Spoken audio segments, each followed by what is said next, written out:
But now, Mags. Oh. But now. A talent unseen. A talent unheard of. The man you're about to see is not an actor, he is real. He is a producer, a professional anchorman, and he never, ever takes the law into his own hands. From the People's Court, Doug Llewellyn.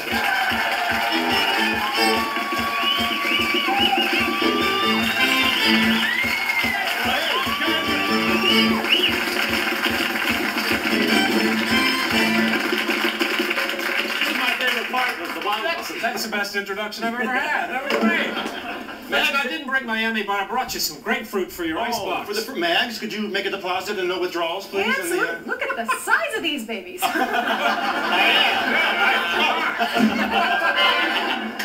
set of bongos. Anyway, Mags delivers. Go ahead. Here we go. And sit. Yes. Very good. You know, Mags, he was good doing that, wasn't he? Mags does many things on command, Doug. It's true. I want some stuff. I want just some stuff. I have some things I want them to know about you that we won't be able to dwell on. But it's all right. You should know that you were born in Maryland. That's right.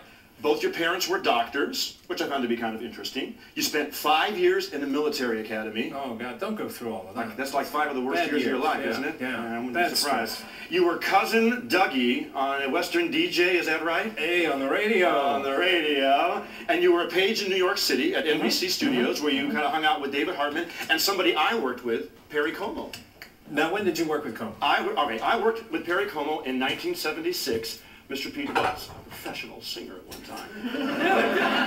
Get me, if you will. And we traveled across the country, New York, Chicago, Philadelphia, Miami, and the Hilton Hotel. Doing his show? With a group called The Establishment. And he was absolutely fantastic. And you worked on his show in what capacity? No, it was really interesting because I'd just gotten out of college, and I went to school in South Carolina. I went to New York. My original aim was to be an actor, so I went to New York to study dramatics. But I landed a part-time job as a page at NBC, and 2 weeks after I'd been in New York, here's this young kid out of South Carolina, I was appointed as a staff page on Perry Como's show, and I was appointed to work directly for Como 5 days a week.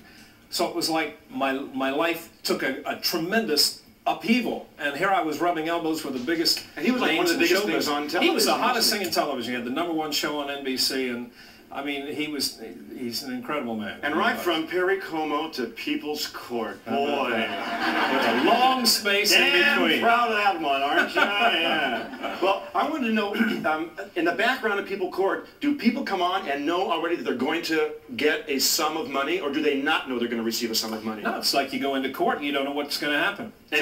I mean, we are really a court. The cases have been pulled out of the courtroom, or rather the court system. Judge Wapner is there to decide the case. They don't know if they're going to win or lose until the judge comes out and pronounces his verdict. And has Rusty ever had to break up any fist fights back there? Yeah? We have definitely had problems. You know, I look at Rusty and I think that Rusty just might move a little slow. I'll tell you something. Rusty is a fooler. You know, most people don't know. He spent 31 years on the sheriff's department, and he is the real thing. His pistol is loaded. And Mags! Very important. And he was the bailiff on the Manson trial, is that correct? That's right, here in Los Angeles, in California, the Manson trial, the Patty Hearst trial, a lot of others. I feel very safe with Rusty there. I think everybody would love it if some litigant at some time tried to take a swing at me. Remember when they broke Geraldo's nose? Sure. Someone give me a chair for Doug. Don't you do it here! But I mean, with all the publicity that Geraldo got, I can envision the producer sitting, now if somebody did that to Doug, look what that would do for our show. Well, with all the publicity you got as being executive producer of the Capone's Vault routine on television, which I have to admit, and I could hit you for it, I was glued to the television set for the entire time waiting for the damn bottle to show up, and that's all that there was a bottle at the bottom of that thing. Unfortunately, we thought there was a lot more there, because we had spent a year researching that project, digging in the hotel, and I must tell you, we were blown away when we found out how successful that show was, For those of you who may not remember it, it was about 3 years ago. We opened Al Capone's Vault in Chicago. It was the highest rated syndicated show in history, and I don't think anybody will break that record for quite some time. I think we'll break that record because we were the lowest rated television show here in Los Angeles. Actually, no, we went up in the ratings, and it's time to go to a commercial, so we'll be right back.